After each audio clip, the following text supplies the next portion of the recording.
छोटे से गांव में एक गरीब विधवा माँ अपने इकलौते बेटे मोहन के साथ रहती थी। पति की मृत्यु के बाद वही उसका संसार बन गया था।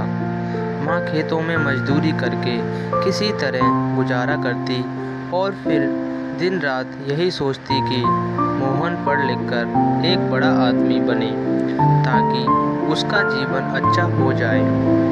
मोहन होशियार था और माँ की मेहनत को समझता था, लेकिन कई बार पेट की भूख उसके आंसू निकाल देती। माँ खुद भूखी रहकर उसे रोटियां खिला देती और कहती, मुझे भूख नहीं है, मैंने पहले ही खा लिया है। एक दिन मोहन ने देखा कि माँ ने पूरा दिन कुछ नहीं खाया था और वो रोटी जो खा रहा था वो माँ की आखिरी बची रोटी थी। उसकी आंखों से आंसू बहने लगे। वक्त बीतता गया। मोहन ने कड़ी मेहनत से पढ़ाई पूरी की और शहर जाकर नौकरी पा ली। सालों बाद जब एक बार अफसर बनकर गांव लौटा तो नया घर, नए कपड़े और बहुत सी खुशियां साथ लाया। पर माँ अब बूढ़ी और बीमार हो चुकी थी। मोहन चाहता था कि माँ अब आराम करे।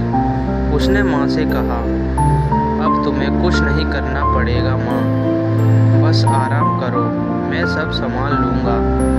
माँ मुस्कुराई, लेकिन उसके शरीर में अब जान नहीं थी। एक रात माँ को तेज बुखार आया। मोहन ने उसे अस्पताल ले जाने की बहुत कोशिश की, लेकिन गांव में कोई गाड़ी समय पर नहीं मिल सकी।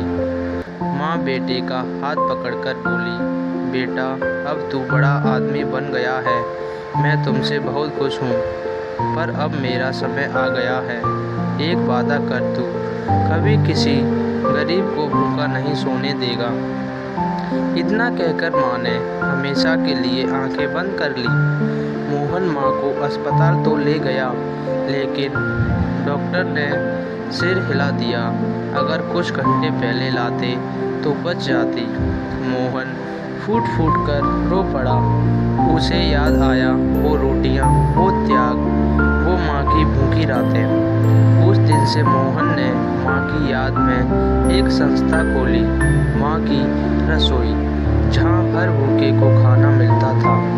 पर वो प्यार, वो ममता, वो माँ की आखिरी रोटी में था, उसे वह जीवन भर नहीं भुला सका।